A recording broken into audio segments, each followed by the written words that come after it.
Hello and welcome to another episode of Project Peak Performance. Today we're going to be doing a review of an amazing podcast that was released last Friday with Todd Crush from America. Now, if you haven't listened to this podcast or seen it, I suggest you go and have a look.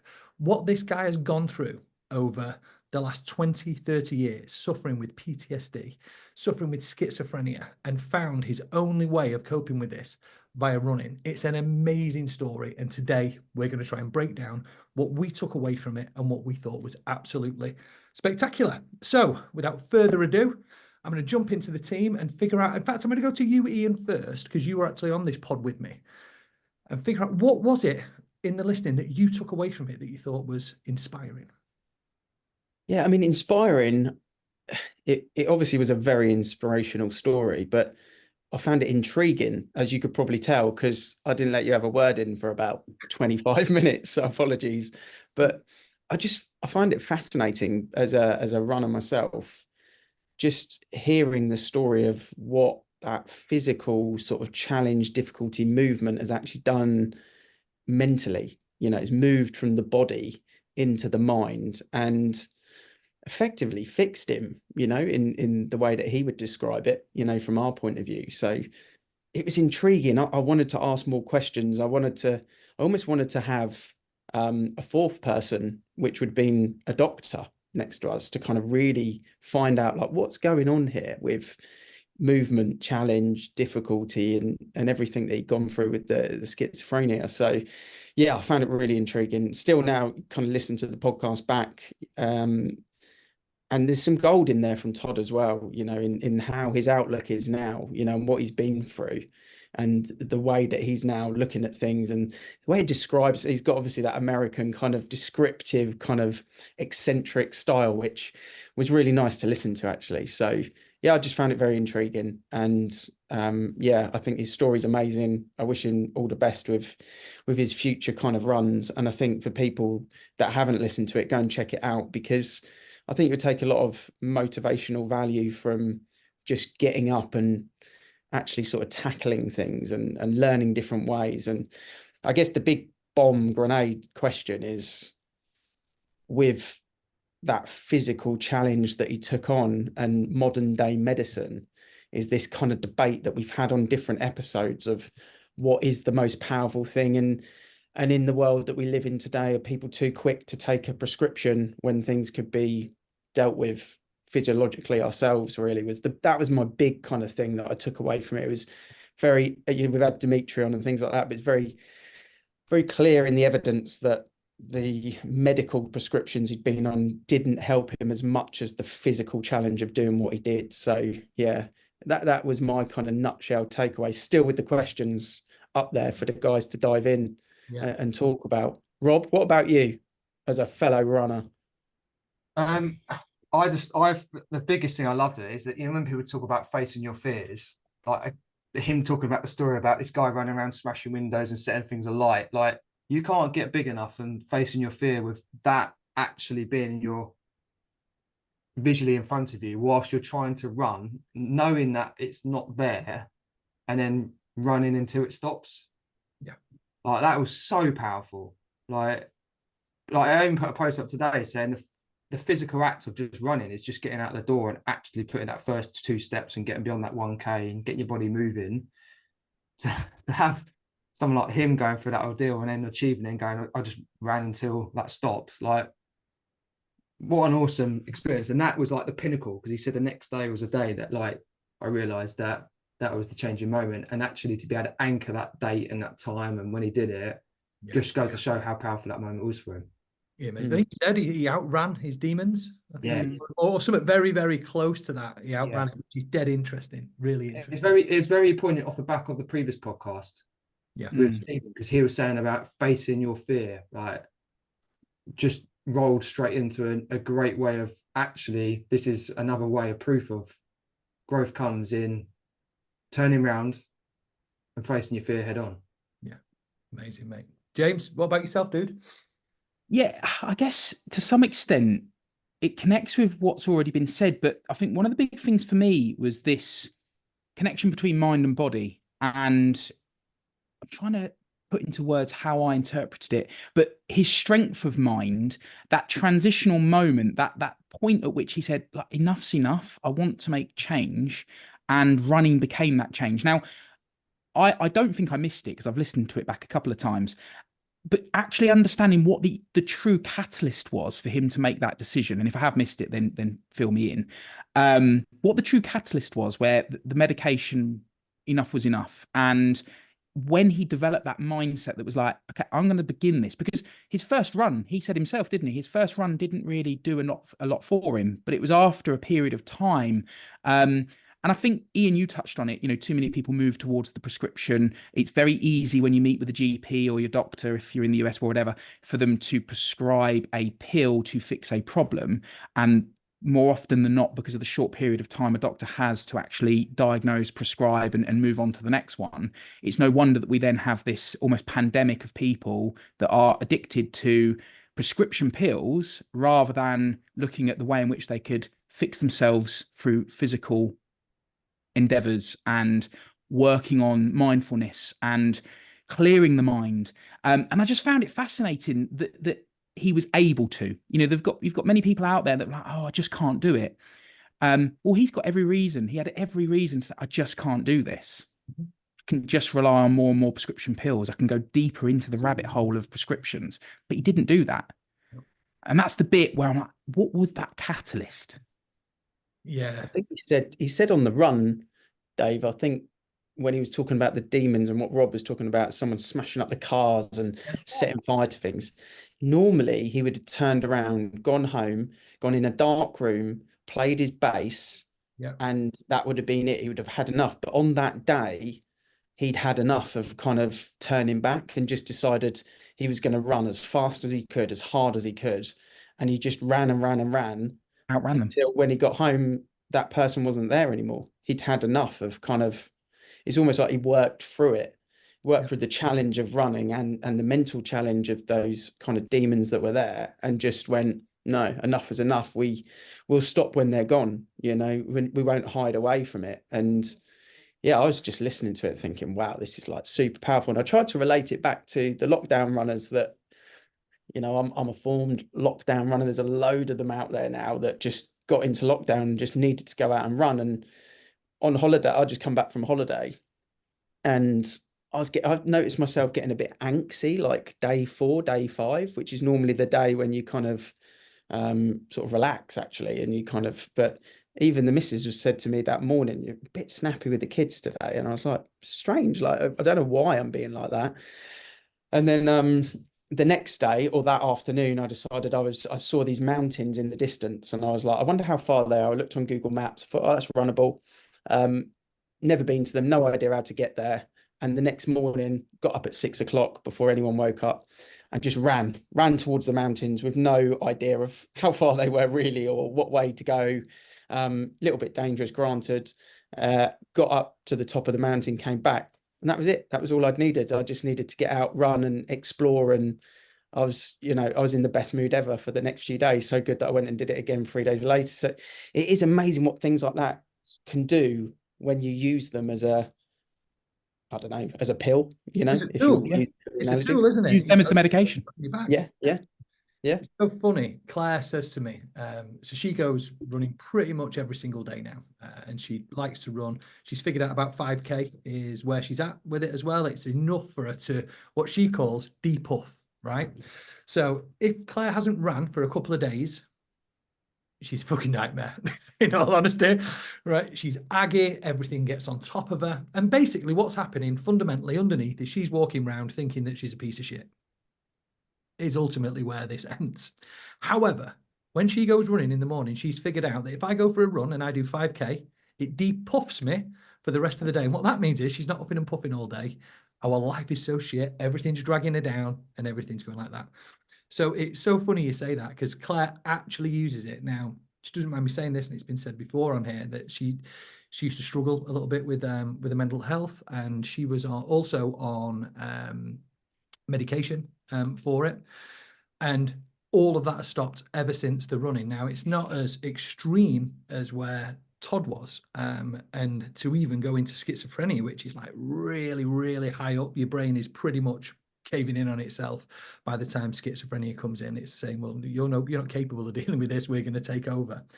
But when we can see, and what I find so inspiring is, if somebody can get rid of schizophrenia, even if it's temporarily for a minute, an hour, a day, a week, a month, that is absolutely amazing. And I'd really like to dig into, I wonder what it was that changed in that period, maybe even that day, maybe that moment that changed, where he thought, he's seen that the images have gone when he's been on this run. But I'd like to, what do you think has actually happened in there? He spoke about this himself, and he's unsure, and he's had various different kind of outcomes from various people. No one really knows. Some people say he's run away from it. Other people say something's happened. But I've got a bit of a theory on this as to what I believe has happened. And I'm not saying I'm right or wrong or anything else, but I'd love to know, what do you think happened with what you know now and the conversations we've been privy to over the last 12 months? It's been, guys, as well, by the way, 12 months. What would you say with your, the education so far? What do you think has happened within that period of time? What's changed? Can I go on that? Yeah, go on. As you're sharing it there, I'm thinking back to a lot of the episodes that we've had. And for me, I feel like the running, and by the way, it's not exclusive to running, is it? I think physical exertion, something that mentally, physically challenges you, can have the impact. And I do believe that then developing and releasing those endorphins can help. But I do think that with Todd, it must be to do with the rewiring of the brain. It must be that he's connecting new neurons together by going for a run, and each time he's going further. So he's got that challenge within him. And I don't know whether this is biological. I don't know whether this is male and female, but certainly as males, we strive to continually push boundaries, don't we? We strive to develop, and we strive to break records and push boundaries and what have you. And so if you're in a state of, I'm being delicate with the words here, but my understanding of those that take prescription pills is that if you take them to a degree, it can start to put you into a bit of a coma. It can start to put you into this state of really actually out of worldness. You don't feel yourself. You feel completely disconnected. That's only me sharing what people that I know that have been on prescription pills have shared with me. And so by regaining control and at the same time then pushing boundaries, hitting a 5K, doing a quick time, then a 10K, then further and then further, and then, is it then that he's rewiring neurons and neural pathways? I was literally off whilst you guys are chatting. I was to see whether there's any studies you can pull from it, and I found something that was done actually at university studies that are found in Nottingham-Trent University and others. They said the neuroscientists studied the brain between runners and non-runners, and they found that an increase in running activity helped increase the front of the brain known to be involved in the executive functions and working memory. But also the second part is what they call a default mode network, a series of linked brain regions that spring into action whenever we are idle or distracted. Your default network is a source of your inner monologue, which Dave, you're talking about, the instigator of the mind wandering, the voice that ruminates in your past. It's basically affected that it changes a dampening down of that default mode network. And then the second part on it was saying that, bit more technical on it, it actually talks about anxiety disorders and schizophrenia. I'll be bastardized the words here, but when you exercise, the levels of your enzymes called kynurenine and aminotransferase builds up in your muscles. This enzyme breaks down kynurenine, which is related to the molecule kynurenine acid, which importantly cannot enter the brain. So basically, it's like, what's crazy now, the fact that stuff actually, the metabolic processes in your liver convert into amino acids, and that's the mumbling name of that. So it's effectively, what is crazy enough is actually your body doing your exercise in your legs and your muscles is actually the same thing that's actually stopping certain chemicals going into your brain, which actually they're saying here is related to anxiety disorders and schizophrenia. So there's two parts to it. Like I always talked about, and I don't know who said it before. It was like, it's actually Dr. Daniel Amy talks about the brain being your heart, like difference between your hardware and your software. You can't improve your software if your hardware shit, and vice versa. So when you look at those two parts to it, I mean, it's proven in the studies there that chemically there's things happening in not only the brain, but obviously the body in synergy. Yeah. So So maybe take that level. what would you think so what with that then, Rob, what would you think was the big change that happened? I think there's two parts to it. I think having worked with recently a loneliness charity, a CEO of a loneliness charity, and really delving deep into that because he's working with the NHS. The major part of depression, the first catalyst is loneliness. Mm-hmm. That's the reason why people commit suicide or have the depression in their lives or mental health disorders. So the fact that he was getting out, Ian mentioned it. I think is it Dave or Ian? You mentioned on the podcast around like your playing bass wasn't quite enough. So it was like it was giving him some form of purpose, drive, something to do, but he was still stuck indoors, away from the world, away from the environments, away from the fresh air, away from seeing other people, whether they existed or not, didn't exist. And I think by stepping out the door and actually starting to see new environments, bodies in the change, and obviously body change and the brain changing with the running, but I think exploring the new environments, I think it was less lonely because you're starting to explore the world again, seeing the world for what it is. And is it not a common trait with schizophrenia to feel really uncomfortable in public, and you start to resist the idea of interacting with other people, etc., etc. So if you're then in that schizophrenic headspace where you can't really leave the house, for example, then you won't be getting your vitamin D, you won't be getting the fresh air that you need. So there's got to be some more surface level impact of going running. He's getting daylight, he's getting fresh air, he's cold, warm, he's getting all the seasons rather than being stuck inside and almost numbing the pain.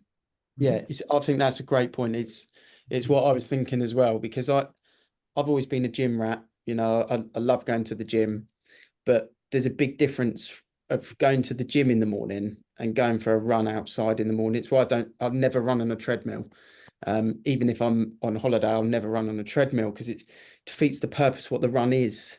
It's not just the exercise, it's the outside, it's the adventure, it's the exploration, or the progression challenge if you're going for speed or distance or new routes. And there's a big part in that, I think, with what running and why people have really got into cycling as well, I think, is that whole bit of exploring and being outside and finding new routes and different surprises that you get from being outside. And it feels nice to go to the gym and you feel like you've achieved something, but it's not the same. It doesn't depuff you like Dave's talking about with Claire. And Ian, what you're saying on there, even what you're saying, James, like reprogramming stuff. If you go to the gym, you get in the car, same process in the gym, same route, etc. But like you said there, if you're going out and exploring a new field, a new route, a new thingy, like you're almost like laying new foundations, new things, isn't it? Like new maps. It's so true. I mean, before I went on holiday in July, I wanted to try and feel like I could earn my holiday. So I did my record month for training, and I ran about 360 kilometers, I should say, in July. So I was effectively running like nearly 10 miles a day, 6 days a week, pretty much. In the first 2 weeks, I was so bored because I was just going out and doing the routes that I knew from my house were 10 miles. And I sort of was like, I felt heavy. I felt like my muscles were hurting. I didn't want to do it. I was unmotivated. Like you said on a Facebook post this morning, Rob sat on the sofa thinking, shall I do it? And then I just went out and just went, okay, I'm just going to get lost with no headphones. Just ran 5 miles in a totally different direction. It's like the best run I'd ever had because I was lost. I had no fucking idea where I am in this field. And then I found my way back and I was like, oh, I've come out here. Wow, that's a new route.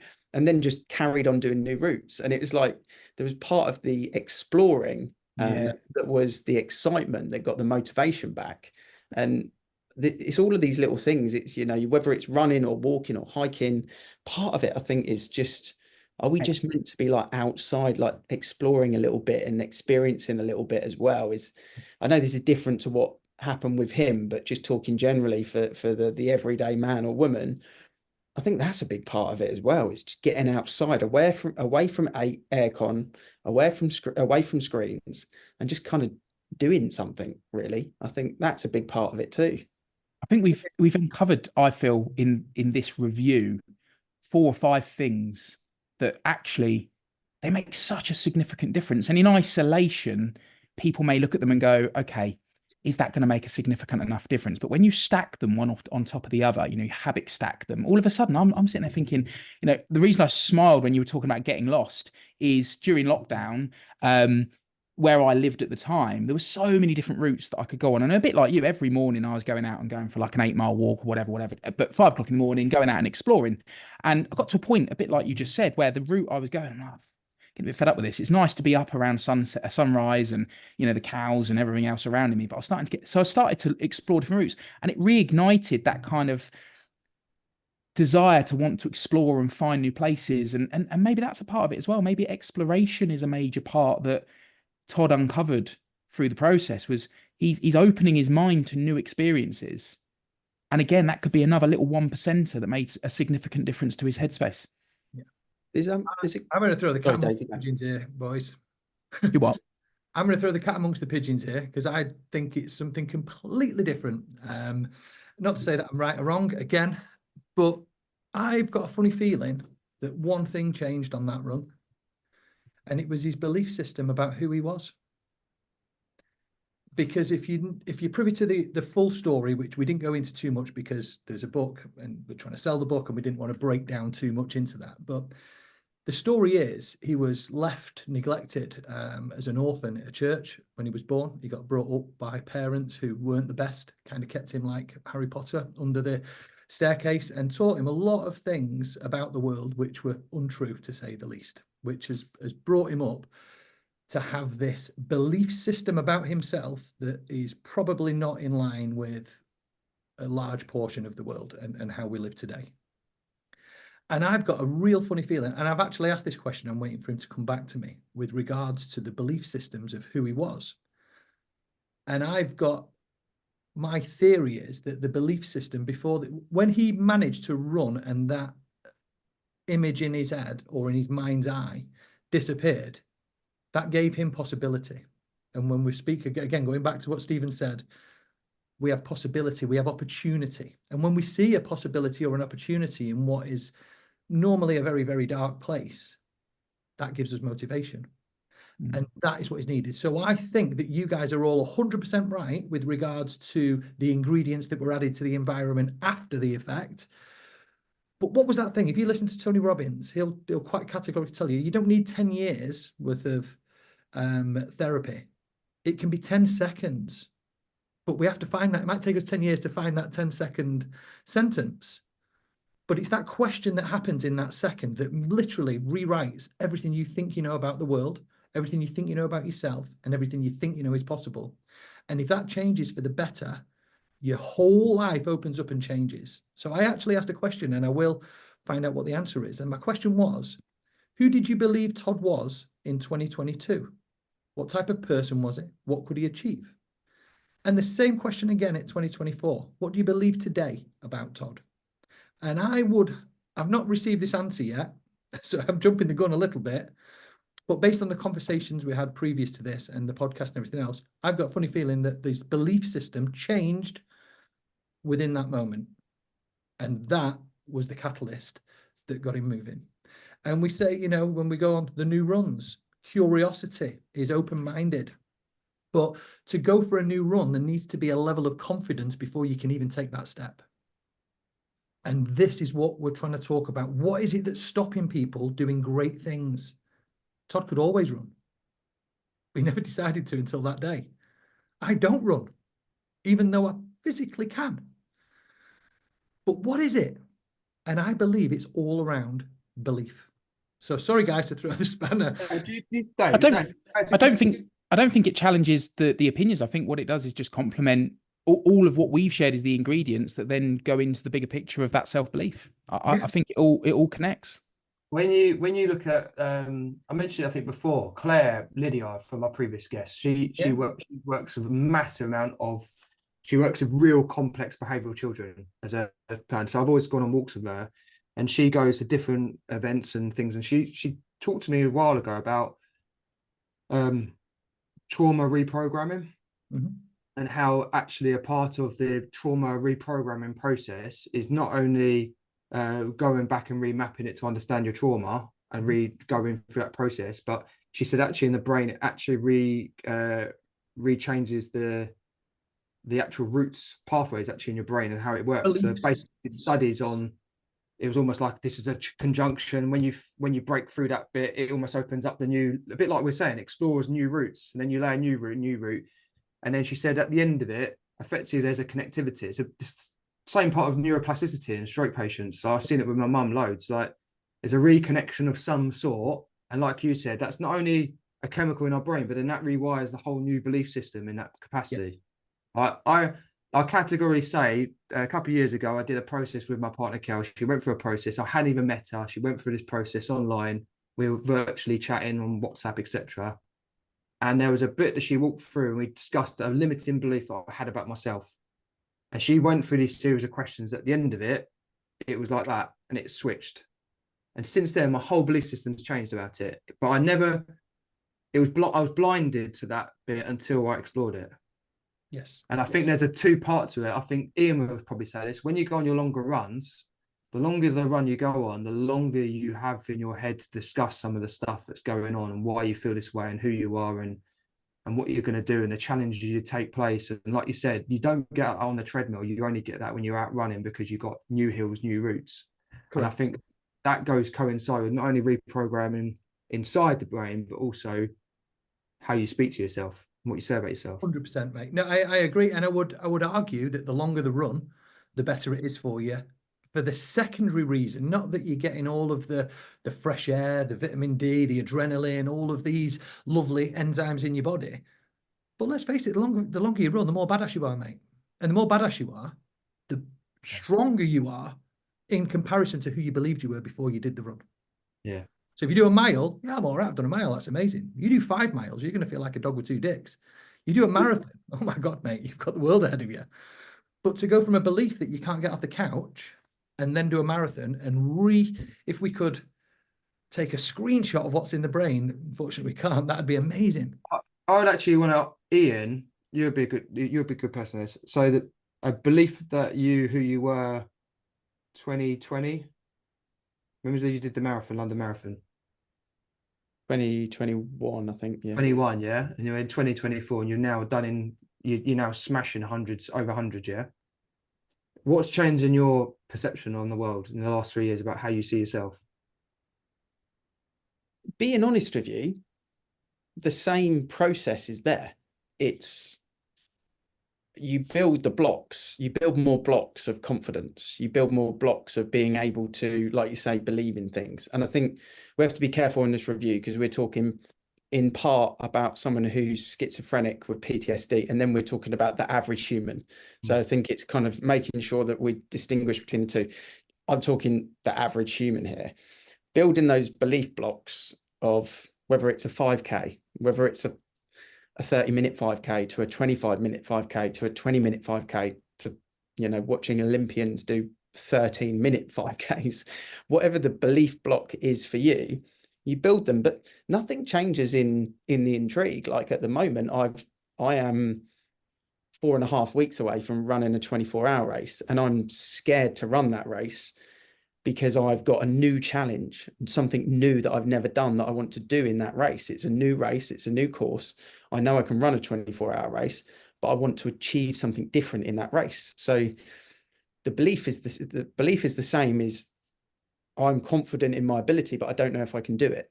So the intrigue in the exploration is there to take the new challenge. It's the same in a difficult meeting, like you have a big business meeting or, a new client or a new situation, or you've got a new group, or you're going to run through a new product or service or system or process or whatever it may be. Or maybe a meeting with someone for the first time that they've got a certain stature or profile and you're a little bit nervous about the meeting. It's all the same thing, isn't it? It's kind of, it's exciting and scary at the same time. And then you get into it and then you're in the zone, you're in the moment. And I think in all different walks of life, it's about kind of just building yourself into the place where you can embrace that. Talking opportunity, as Dave mentioned there, but you can embrace the opportunity rather than shy away from it. And that's the two different types of people that we talk about here, in the winner and the loser, or the positive and the negative, or, you know, the problem solver versus the solution finder, is someone that sees that fight or flight and goes, it's the body getting ready, not going back inside and closing the door and running away effectively. That's the same, you know, for me over the last 4 years. I'm more confident. I've got a bigger base, you know, I can do more. But my easy runs are 20-mile runs now, whereas 4 years ago my easy run was 5K. You know, it's just different, but it's all relative to the person. It's shifting psychology though, isn't it? And I think you've, in that final sentence, proved the point, is that in 4 years you've gone from a 5K being your easy run to 20 miles being your easy run. So you're shifting psychology, whereas 4 years ago, a 20-mile run probably would have been you going, do you know what? This is going to be a bit of a push today. I can do it, but I'm going to have to push myself. Whereas now, a 100-miler, you could probably step up this weekend and go and do a 50-mile run, bit of prep, but a 50-mile run pretty comfortably, because you're capable of doing 100 miles. So psychologically, you've shifted yourself to a new place every time. And do you know what's also quite interesting? I mentioned that mountain that I ran to. It was a half marathon that I did. The first 10K was incredible. Like, it was just 10K uphill, all the way uphill. And I ran through this little quaint village. It was beautiful, and ran through all the olive trees, nearly got killed by a bus, like all of this cool little things going on all over the place. Nervous about snakes. Dogs were barking at me. Where the wild dogs there was in Crete. So I was a bit like, oh. Getting chased by the locals. Yeah, chased by the, well, I didn't see any locals. It was like 6 a.m. But as I was going up the hill, going up this main hill, and I'd read on Google that you could get through this gate. So I was expecting a gate to come, and it did. There was guard dogs in this gate, like 2 little dogs, which, had I not read that, I'd have probably turned around, because it looked like I wasn't going to go in, but I did.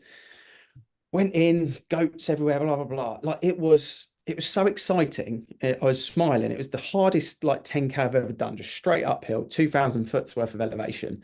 Effectively like a bit of a Snowdon sort of run, if, you know, it wasn't as high. Then ran back, feeling so good, jumped in the pool. Amazing. Like, it was so good. I felt amazing. 3 days later, I ran it back, but the naivety wasn't there then. I knew what was coming. I didn't enjoy it as much. It was harder. I've walked more of it. I felt broken, and I didn't enjoy. I enjoyed the challenge, but I knew what was coming. Same distance, same thing, totally different headspaces, you know. And I think sometimes that naivety of that exploration and finding out things is a big part of why we want more in life, or running, or business. Is, you know, the hedonic wheel. It's like, right, well, I've done that. Now I need the next thing. You know, the Olympians talk about winning the gold medal, or I always remember, who's the rugby player that won the World Cup? The kicker, Johnny Wilkinson. He talked about, didn't he? How long did that success of winning the World Cup in rugby last? It was like 3 seconds. Yeah. Then it's the next thing, you know. It's crazy, really. But, you know, that I can't remember what the question was, but that kind of is what's going through my mind here about what he's on now. He's looking for that 100-mile race as the next thing for him. And when he achieves that, he'll look at the next thing. Can I do it faster? Can I do it harder? Can I do more elevation? It's just, that's how successful people, that's how motivated people work, driven people work, is what's next.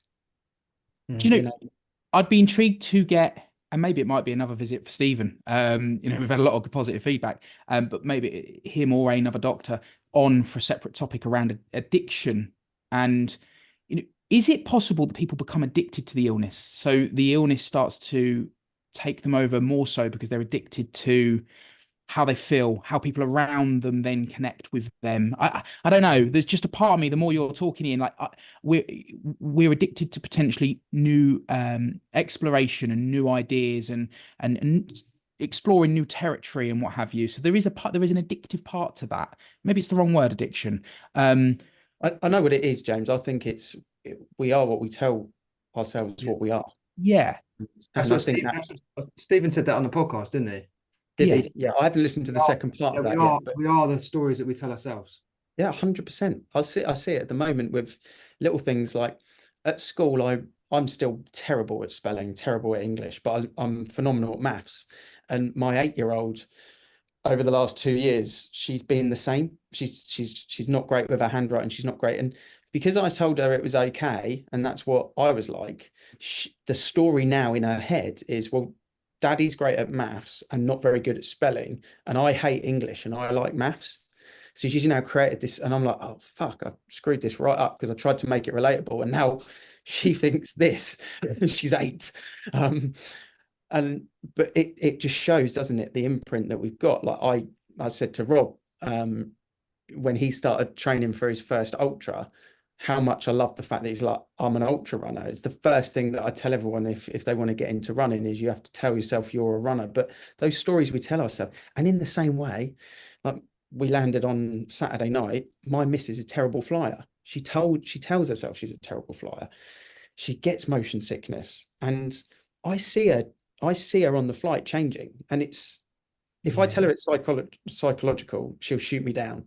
Yeah. But I see it going on. There's She's no talking herself into it. She's talking herself into it. She grabs the sick bag, and I can see it happening. If I say it, I'll get shot.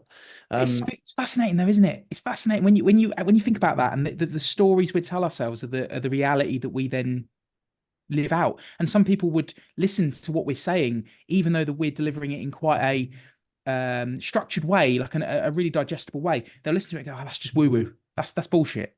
And it's not. Like, the stories we tell ourselves are the reality we live. If you don't believe you can grow your business beyond a certain level, then guess what? You won't. If you don't believe you can run past a certain milestone, if I go to the gym and don't believe that I can lift a certain weight, I never will. Like, it literally is so prevalent. If we don't believe that we're fantastic parents that can bring up incredible children that are going to be open-minded and caring and kind, then we won't. Yeah. Yeah. But the reverse is also true. Yeah. And people will spend, we're talking running here a little bit, but people will spend all sorts of money on the latest gels, the latest trainers. You could buy a £50 pair of trainers or £500 pair of trainers, the best kit, the best everything, and you see it on, especially marathons is, if you do a lot of marathons, you see someone who is a proper marathon runner versus all the gear and no idea. Normally the TikTok 25-year-old good looking guy doing his filming before, and you look and you go, right, he's got the vapor flies on, he must be a proper runner. And then he's not even breaking 4.5 hours because he's just bought all the mental part of it. He didn't need to spend £1,000 on what he was wearing. He just needed to tell himself he was going to do a sub 4-hour marathon, and he'd have done it. That's the power of branding. That's then a different topic altogether, isn't it? Because the connection to the brand is going to make me run faster. The gels are going to make me more athletic. It's the psychological Or the silver impact. bullet, the need for the silver bullet, Which is not a thing. That's a big part of the message. There is no silver bullet. You've got to do the work, and you've got to tell yourself what you're going to do. The 4-minute mile is obviously the prime example of that, isn't it? So, back to Dave's belief system, is do the work. And then when you get to, like, we've just had the Olympics, when you get to the elite level in anything, it's a different world. The margins are there. I just listened to Ronda Rousey on the Diary of a CEO while I was on holiday, and UFC, first female MMA fighter, incredible story of like how she started in judo, and she was a prodigy at 8 years old. Her mum was judo, etc., and then all of the things that she'd kind of gone through.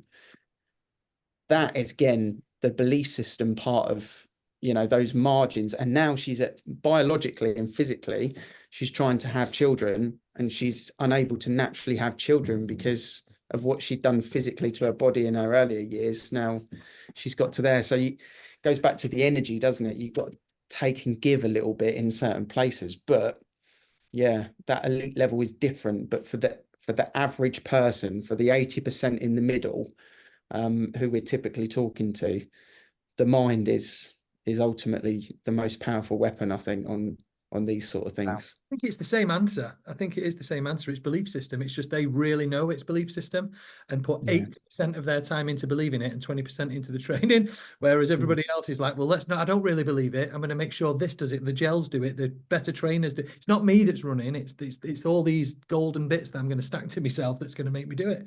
And it's The the great example is the gym, though, isn't it? The great example is the gym. Like 80% of people that want to lose weight think that going to the gym will be the difference, but 80% of the difference will be the nutrition, not the exercise. Yeah.